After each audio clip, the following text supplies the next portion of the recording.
بسم اللہ الرحمن الرحیم. ناظرین آپ دیکھ رہے ہیں بیلاگ، میں ہوں آپ کا میزبان ڈاکٹر عرفان. ناظرین ملک میں اس وقت بھی جو سیاسی ٹیمپریچر ہے وہ تیز ہے اور دونوں اطراف سے بلیم گیم ہے. عمران خان صاحب حکومت پہ تنقید کر رہے ہیں، حکومت عمران خان صاحب پہ تنقید کر رہی ہے، اور ساتھ ہی ساتھ جو عمران خان صاحب پہ حملہ ہوا اس کے بعد کی جو صورتحال ہے، اور تفتیش کے اوپر بھی پی ٹی آئی نے عدم اعتماد کا اظہار کیا. انہوں نے کہا کہ یہ طریقہ کار ٹھیک نہیں ہے. ایف آئی آر کے معاملے پہ بھی بہت سارے سوالات اٹھائے گئے، اور اب جو رپورٹ آئی ہے اس کے بعد بھی پی ٹی آئی کا موقف یہ ہے کہ عمران خان صاحب کو ایک سازش کے تحت ملکی سیاسی منظرنامے سے ہٹایا جا رہا تھا، جس کی وجہ سے جو ٹارگٹ یہ تھا کہ عمران خان کو سیاست سے ہٹایا جائے، اور مختلف طرح کے الزام تراشیوں کا سلسلہ ہے.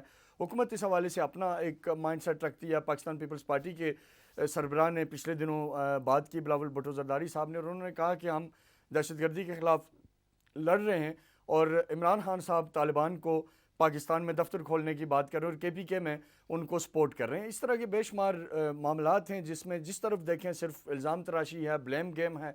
موجودہ گورنمنٹ عمران خان صاحب کو ذمہ دار ٹھہرا رہی ہے موجودہ معاشی بحران کا، اور خان صاحب کہہ رہے ہیں کہ انہوں نے آ کے سارے معاملات خراب کر دیے. ملک میں بحران ہے، آٹے کی قلت ہے، بے شمار مسائل ہیں.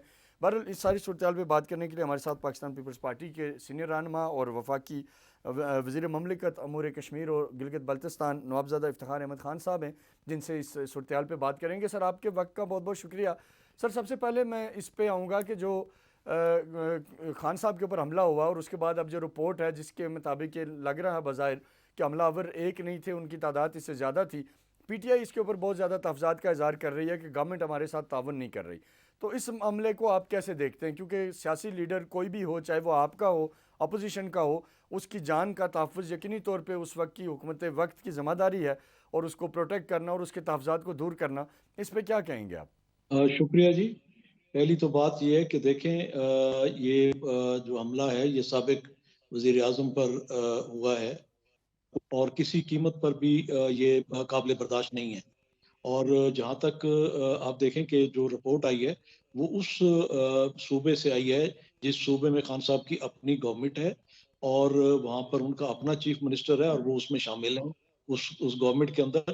وہاں جو ان کی جو رپورٹ آئی ہے، جو فرانسک رپورٹ آئی ہے، اس میں تضاد ہے. جو خان صاحب کہتے رہ گئے ہیں یا خان صاحب کے جو قریبی رفقا جو سٹیٹمنٹس دیتے رہ گئے ہیں، اس میں اور جو رپورٹ آئی ہے اس میں بڑا ڈفرنس ہے.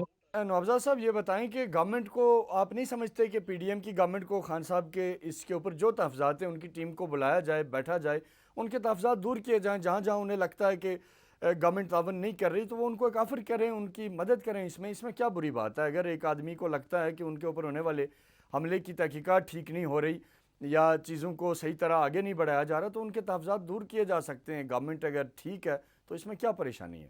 آپ کی بات بجا ہے. دیکھیں خود ان کے اپنے جو صوبہ ہے جہاں ان کی حکومت ہے، یہ رپورٹ ادھر سے آئی ہے جس میں انہوں نے اس سے بھی انکار کیا ہے کہ جو خان صاحب کہتے ہیں کہ پتہ نہیں کتنی 20 یا 27 کی کتنی گولیاں تھیں. تو یہ تو خود خان صاحب کے اپنے ادھر سے رپورٹ آ رہی ہے. اس میں فیڈرل گورنمنٹ کیا کر سکتی ہے؟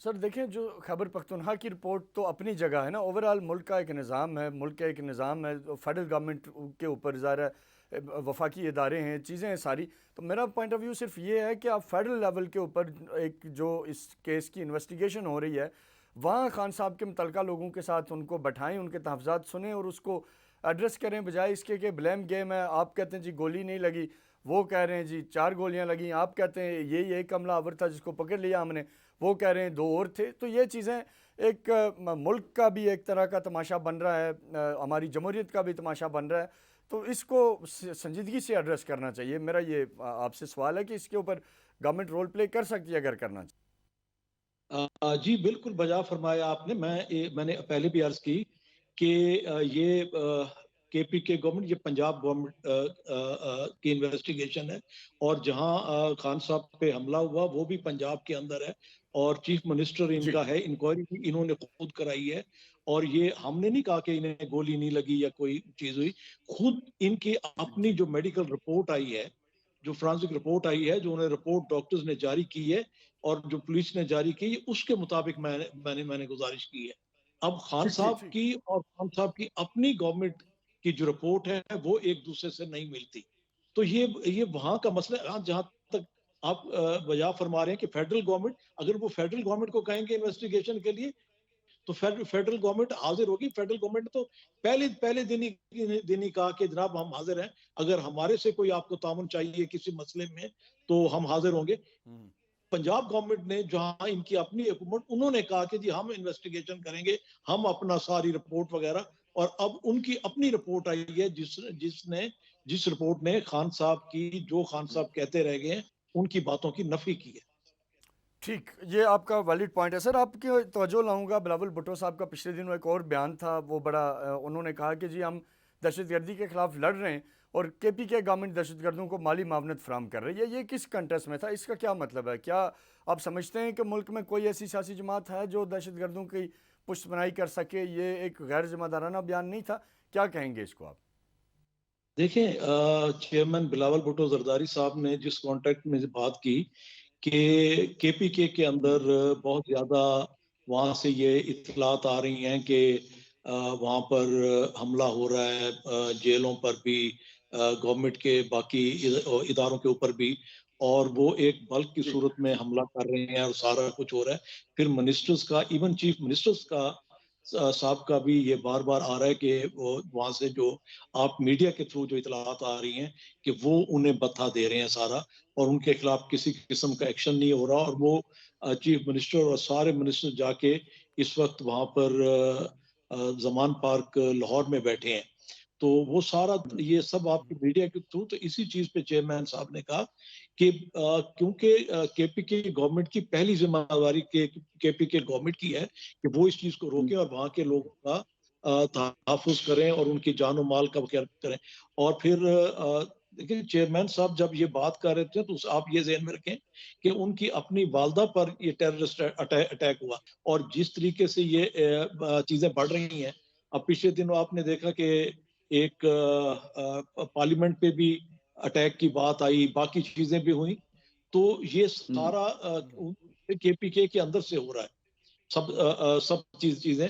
تو اس پر لیکن سر اس میں نوابزاد صاحب ایک آپ سے ایک سوال ایڈ کر لوں، پھر آپ اس کو مکمل کریں، کہ وفاقی گورنمنٹ کی ذمہ داری ہوتی ہے پورے پاکستان کے امن و امان کو قائم رکھنا. ہم کسی ایک صوبے پہ ڈال کے بری ذمہ تو نہیں ہو سکتے نا. اللہ نہ کرے کل سندھ میں کوئی واقع ہو تو اسلام آباد اس سے لا تعلق نہیں رہ سکتا، یا پنجاب میں کوئی واقع ہوتا ہے تو وہ بھی گورنمنٹ تو اس وقت پی ڈی ایم کی ہے نا کنٹرول اوور آل. آپ کا جو اینٹی ٹیررزم ایکٹیویٹیز ہیں، آپریشنز ہیں، وہ تو فیڈرل گورنمنٹ کی انڈر آبزرویشنز ان کو لے کے چلا جاتا ہے نا. صوبے تو ٹھیک ہے کہ انہیں اپنے علاقوں کی حد تک، اپنے جو ان کی ٹیریٹری ہے اس کے اندر انہیں اپنا کام کرنا چاہیے، لیکن دہشت گردی کو آپ صرف ایک صوبے سے یا ایک گورنمنٹ سے منسوب کریں تو یہ بھی میرا خیال ہے کہ زیادتی ہے.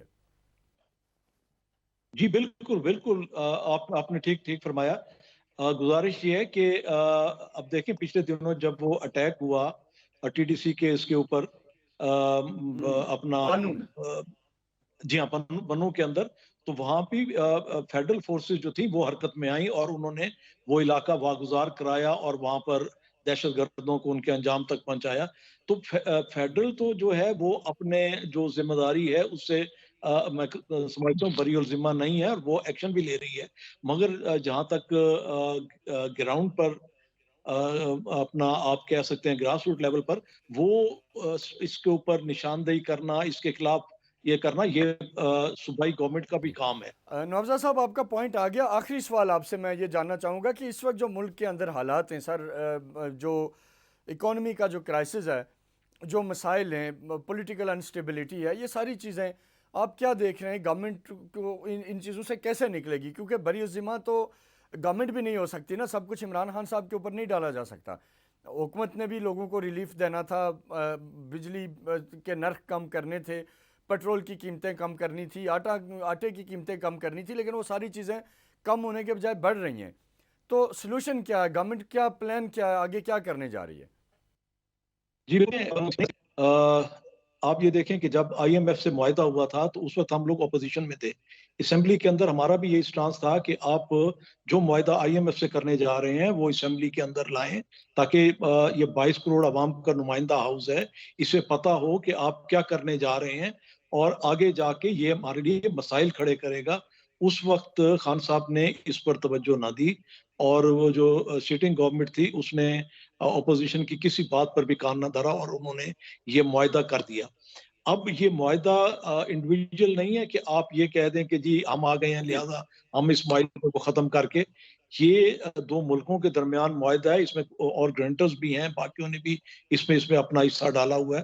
تو ہمیں ان چیزوں کو بھی پورا کرنا ہے جو انہوں نے, جہاں بجلی کے ریٹس کا ان کے ساتھ معاہدہ کیا ہے, جہاں انہوں نے پیٹرول کے اوپر ٹیکسز وغیرہ کا ڈیزل پہ انہوں نے وعدے کیے ہوئے ہیں, ہمیں وہ بھی پورے کرنے ہیں. دوسری طرف ہمیں عوام کی طرف بھی دیکھنا ہے. ہمیں آپ یہ دیکھیں کہ جب ہماری گورنمنٹ آئی تو سب سے پہلی بات یہ کی گئی کہ ملک ڈیفالٹ ہونے جا رہا ہے. پھر جی بات کی گئی کہ جناب سری لنکا کا ماڈل جو ہے بننے جا رہے ہیں سارا کچھ. تو اللہ نے کرم کیا, ہم ان کرائسس سے نکل آئے ہیں. ہم سری لنکا بننے سے بھی اللہ نے ہمیں بچا لیا, ہم ڈیفالٹ سے بھی ہم نکل آئے ہیں. اور انشاءاللہ تعالیٰ آپ دیکھیں گے آنے والے دنوں میں کچھ اب پیٹرول ڈیزل کی قیمتوں میں کمی کی ہے, آنے والے دنوں میں بجلی اور باقی ریلیف کی طرف بھی جائیں گے. اور انشاءاللہ تعالیٰ گورنمنٹ کی کوشش ہے کہ الیکشن سے پہلے ہم اکانومی کو بھی ٹریک پر لے کر آئیں, آئی ایم ایف سے کیے گئے جو ہمارا معاہدہ ہے اسے بھی پایہ تکمیل تک پہنچائیں, جو ہمارے ملک جو ہمارے گرانٹرز ہیں انہیں بھی ہم شرمندہ نہ کریں اور عوام کو بھی ہم ریلیف دے سکیں. ٹھیک. نوزاد صاحب بہت بہت شکریہ آپ کی قیمتی وقت کا. ناظرین ہمارے ساتھ پی ڈی ایم گورنمنٹ کے اور جو وزیر مملکت ہیں امور کشمیر اور گلگت بلتستان افیئر ہمارے ساتھ موجود تھے. تفصیل سے بات کی ہم نے, مختلف نکات جو اس وقت عوام بھی جاننا چاہتی ہے, جو ہمارے ذہنوں میں بھی تھے, وہ ہم نے ان کے سامنے رکھے اور نوزاد صاحب نے ان کے اوپر اپنا تفصیلی موقف دیا. ایک شارٹ صاحب بریک لیتے ہیں, بریک کے بعد پروگرام کے اگلے حصے کی طرف بڑھتے ہیں. ہمارے ساتھ رہیے گا.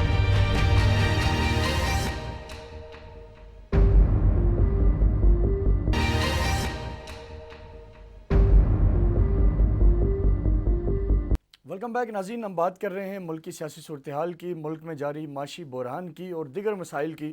کس طرح موجودہ گورنمنٹ ان ساری صورتحال سے نکلنے میں کامیاب ہوگی, کیونکہ پی ڈی ایم کی گورنمنٹ آنے سے پہلے پی ڈی ایم کا یہ دعویٰ تھا کہ ہم آتے ہی چیزوں کو ٹھیک کر دیں گے. عمران خان صاحب کی ٹیم کو نائل کہا جاتا تھا, ان کے وزیر خزانہ کو نائل, اور یہ کہا جاتا تھا کہ باہر سے لا کے ان سے کام کروایا جا رہا ہے. لیکن ہم یہ دیکھ رہے ہیں کہ جب سے پی ڈی ایم کی گورنمنٹ آئی ہے وہ مسائل بڑھتے جا رہے ہیں, عوام کی پریشانیوں میں اضافہ ہوتا جا رہا ہے, قیمتوں میں اضافہ ہوتا جا رہا ہے, اور ملک میں سیاسی عدم استحکام بدستور موجود ہے, اور ہر دن گورنمنٹ کے لیے ایک پریشانی کا دن ہے. اس ساری صورتحال پہ بات کرنے کے لیے رانا حسن افضال صاحب ہمارے ساتھ ہیں, پی ایم ایل این کے سینئر رہنما ہیں. سر آپ کے وقت کا بہت بہت شکریہ. سر آپ سے اسی سوال سے آغاز کروں گا کہ لوگ, عوام اس وقت بڑی پریشانی کا شکار ہے.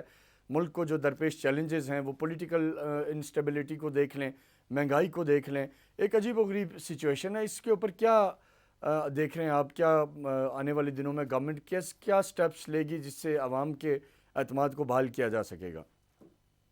بسم اللہ الرحمن الرحیم. دیکھیں ابھی یہ جو 8 ماہ گزرے ہیں اس حکومت کے, اس میں حکومت نے ایک آئی ایم ایف کا پروگرام بحال کیا, اور اس کو بحال کرنے کے لیے ہمیں بجلی مہنگی کرنی پڑی, ہمیں پیٹرول کی قیمتیں مہنگی کرنی پڑی, جس نے ضرور اپنا حصہ مہنگائی کے اندر ڈالا ہے. اور اس چیز کو ہم تسلیم کرتے ہیں کہ آج 25 سے 30% مہنگائی ہے اور ایک بحران ہے. لیکن کیا اگر ہم وہ اقدامات نہ لیتے, آئی ایم ایف کا معاہدہ نہ لیکن سر کرتے, آئی ایم ایف پروگرام کیا بحال ہو چکا ہوا ہے یا ابھی اس کے اندر کچھ چیزیں طے ہونا باقی ہیں؟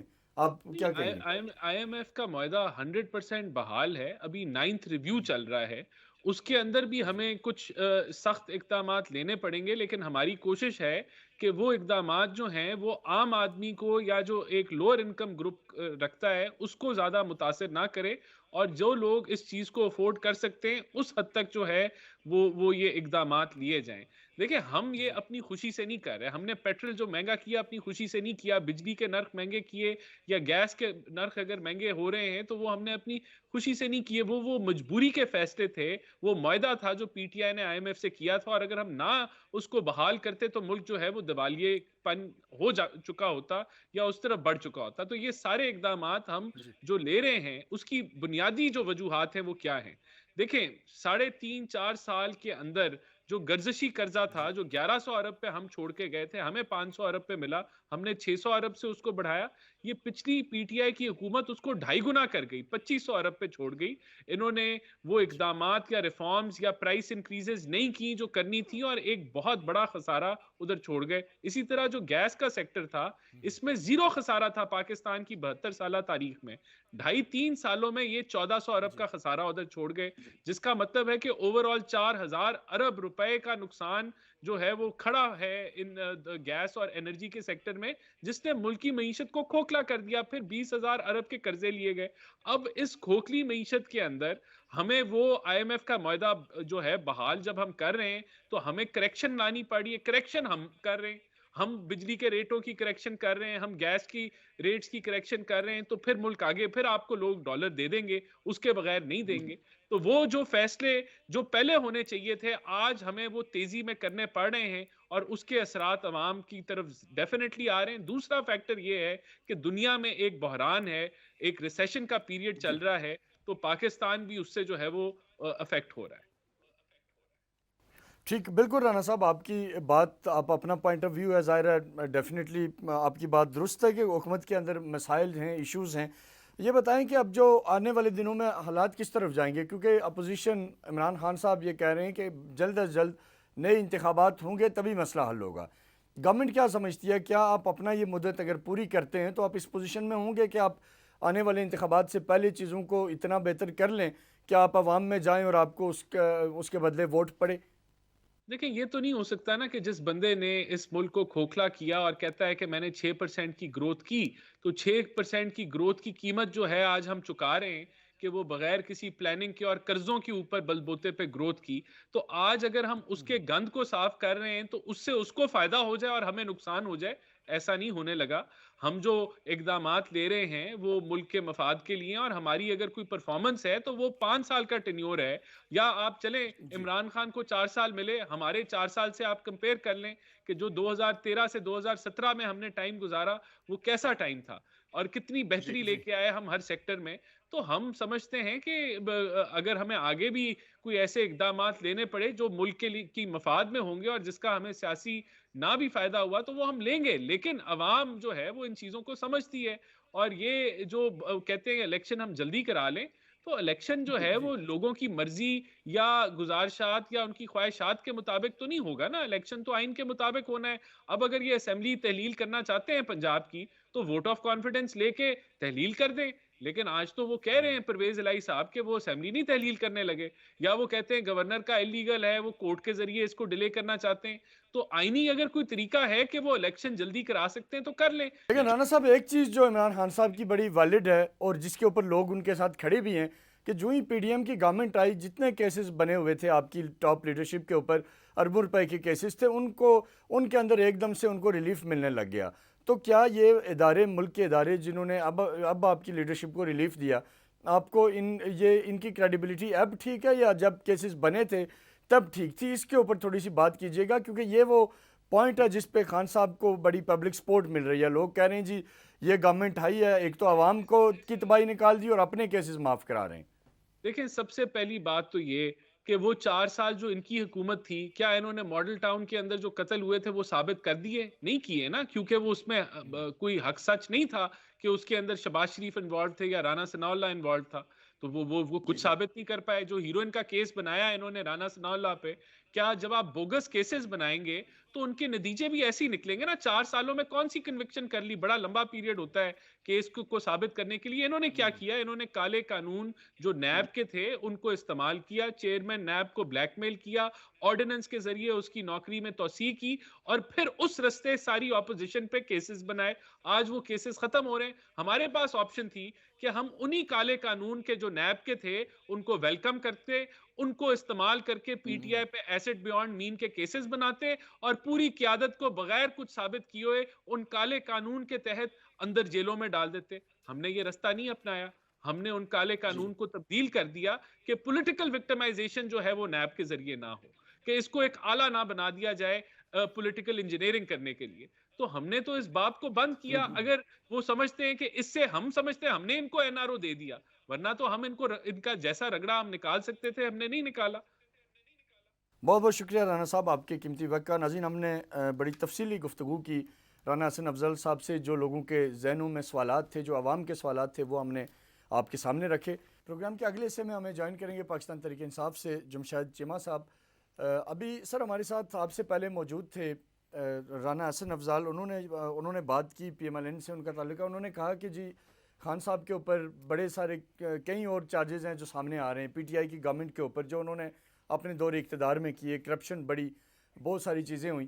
تو آپ کیا دیکھ رہے ہیں اس یہ جو ابھی رانا صاحب نے بات کی, اس کے اوپر آپ کیا رد عمل دیں گے؟ دیکھیں میں سمجھتا اب تو یہ بالکل ایک نان ایشو ہے. جی اس وقت ایشو ہے کہ آٹا نہیں مل رہا. یہ بیسک نیڈ ہے. 23 کروڑ لوگ ہیں. آج ایک بندہ مر گیا, کئی لوگ بے ہوش ہو گئے. ایف سی کو دے دیا کیا نام ہے کنٹرول دے دیا. بعض جگہ فوج کو کنٹرول دینا پڑ رہا ہے, بعض جگہ پولیس کو دینا پڑ رہا ہے. سو آج کا ایشو تو یہ ہے. مجھے نہیں سمجھ آتی کہ ایک نان ایشو کو لے کے آپ کیوں پروگرام کرتے ہیں. دوسرا ایشو ہے کہ $4.5 ارب رہ گئے, آپ کے ریزروز رہ گئے. $4 ارب کے ریزرو رہ گئے تو آپ ٹیکنیکل ڈیفالٹ کر گئے. اب جب ڈیفالٹ کر جائیں گے, پاس کریں گے, تو آپ کو تقریباً 30% سے لے کے 40% ہر بندہ غریب ہو جائے گا. گھر بیٹھے میں, آپ اور ہر بندہ 30% غریب ہو جائے گا. آپ آج وزراء جو ہے وہ بیٹھ کے پریس کانفرنس کر رہے ہیں, عمران خان. آپ 80 بندے ہو, وزراء ہو, 13 پارٹیاں ہوں, کوئی آٹا تو بیسک نیڈ ہے. آج تک پاکستان جب سے بنا کبھی اس ملک میں ایسا نہیں ملے. کبھی ایسا نہیں ہوا کہ کبھی 650 روپے کلو ہو جائے. کبھی اس ملک میں ایسا نہیں ہوا کہ دال جو ہے 400 روپے کلو ہو جائے, گھی 650 روپے کلو ہو جائے. آج بیسک یہ بات ہے کہ مطلب جو جسے کہتے ہیں نا کہ اس ملک کہتے تھے جو کچھ بھی ہے اس ملک میں بھوکا بن جاتا, سارے لوگ روٹی کھا کے سوتے ہیں. فرسٹ ٹائم ایسا ہوا کہ لوگ روٹی کھائے بغیر سو رہے ہیں. آج سے مسائل تو ہیں, اس میں کوئی شک نہیں. آج سے 9 مہینے پہلے آپ نکالیں انٹرنیشنل اداروں کی affordability of the countries, different countries, تو اس میں آپ کا ملک جو ہے یہ دنیا کا موسٹ افورڈیبل کنٹری تھا. 139 ملکوں کا سروے ہے. 139 نمبر پہ پاکستان تھا, اس کے بعد انڈیا, اور اس سے 30 نمبر پہ افغانستان ہے. اوپر سے نیچے, سب سے نیچے جو سب سے 19 جو آپ کا تھا ریٹنگ تھی, یو کین سے کہ افورڈیبلٹی انڈیکس جو ہے یہ چیپسٹ کنٹری آف ورلڈ, اس میں دنیا کا سب سے سستا ملک پاکستان تھا. آج سے صرف 9 مہینے پہلے, کی بات کر رہا ہوں میں, ٹھیک ہے. اس میں آپ کی خوراک تھی, گراسریز تھی, اس میں رینٹ تھا, اس میں تعلیم تھی, اور over all you can say کہ یہ چیزیں تھیں جس میں ریسٹورنٹس تھے. چیمہ صاحب ٹھیک ہے, یہ پوائنٹ آپ کا اپنی جگہ کے 9 ماہ پہلے کے حالات, آج کے حالات, لیکن اب جہاں ہم کھڑے ہیں یہاں سے سب کو اپنی انا مارنی پڑے گی. گورنمنٹ اپنی جگہ ضد پہ اڑی ہوئی ہے, وہ کہتے ہیں جی ہم جو کہیں گے وہی ہوگا. آپ لوگ اپنی جگہ ضد پہ ہیں. تو ایسی صورتحال میں ملک کا کیا بنے گا؟ ایک عام آدمی تو یہ دیکھنا چاہتا ہے نا کہ پاکستان آگے بڑھے, مسائل حل ہوں. اب صرف الیکشن کرانا تو مسئلے کا حل نہیں ہے. دیکھیں فرینکلی میں بتاؤں, آپ مطلب کیا پھر ڈنڈے گھر سے لے کے آئیں, تلواریں لے کے آئیں, گنے لے کے آئیں, جو گنوں سے جیت جائے وہ اس وقت رول کرے گا؟ نہیں, ڈیفینیٹلی وہ ایک آپ کی جگہ بات درست ہے, انتخابات ہی اس کا حل ہے. لیکن اس وقت ہنگامی طور پہ جب گورنمنٹ الیکشن نہیں کروا رہی تو آپ اپنی بات پہ تھوڑی فلیکسیبلٹی دکھائیں. سن لیں پلیز, سن لیں تھوڑا سا ٹائم آپ نے بلایا, تو ٹائم دے دیں. میں کہہ رہا ہوں کہ دیکھیں اس میں آپ نے الیکشن آپ نے آج بھی کرانا, نکال کرانا ہے. جی, الیکشن کی آپ نے ڈیٹ اناؤنس کرنی ہے. الیکشن کی آپ نے ڈیٹ اناؤنس کرنی ہے تو آپ کے ملک میں اسٹیبلٹی شروع ہو جائے گی. آپ اس وقت آپ کا مسئلہ جو ہے آپ کا سیاسی مسئلہ ہے, جس کی وجہ سے معیشت آپ کی تباہ ہوئی. کہ 6% گرو کرتا ہوا ملک, $16.5 ارب کے اس کے پاس ریزرو ہوں, اس کی 27% کے حساب سے اس کی ایکسپورٹ بڑھ رہی ہو, اس کی 11% کے حساب سے اس کی لاسٹ ایئر مینوفیکچرنگ آگے جا رہی ہو, 20% آٹو انڈسٹری اوپر جا رہی ہو, 12-13% کے 18% قیمت زیادہ بک رہا ہو, 10% سریا زیادہ بک رہا ہو. کوئی آپ مجھے بولے آئی ٹی انڈسٹری کے 60% بڑھے, اس کی آپ کہہ رہے ریمیٹنس فارن ریمیٹنس جو 13-14% بڑھ جائے, مطلب کوئی انڈیکیٹر آپ مجھے نیگیٹو دکھا دینا. آج سے 1 سال پہلے کوئی نیگیٹو انڈیکیٹر آپ مجھے دکھا دیں. آپ جون میں کو دکھا رہے, جون میں بھی ہر چیز جو پازیٹیو تھی, آج اچانک